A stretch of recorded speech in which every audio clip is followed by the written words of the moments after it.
Rodolfo Ordanes. Siya po ang kinatawan sa Kamara ng Senior Citizens Party List. Tungkol po doon sa ipinapanukala sa Kamara na itigil na yung pagre-require sa mga senior citizen na magdala ng mga purchase booklet. Ano po ba ang stand ninyo dito? Abala lang sa ating mga senior citizen. Alam nyo na, kung minsan senior moment, malilimutan. Ngayon, pagdating sa establishment, sa tindahan, ayaw naman bigyan ng discount dahil walang dalang booklet. So, tatanggalin na po natin yan. Kasi una-una po, ang liit lang naman ng diskwento. 65 pesos weekly. Limita.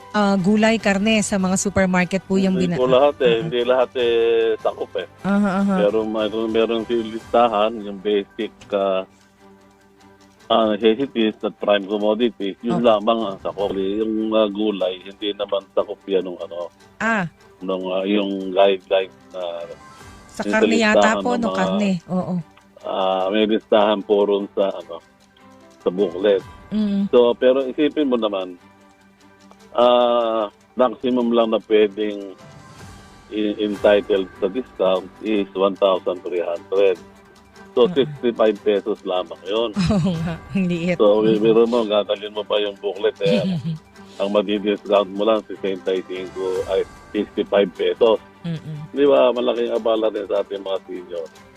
Mano mo pag nakita na senior citizen ka yan na. Nasa dapat sa mga establishment.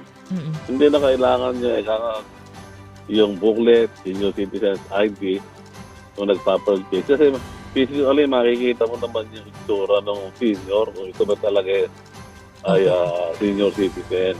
Yun naman kasi problema sa mga tindahan, establishment.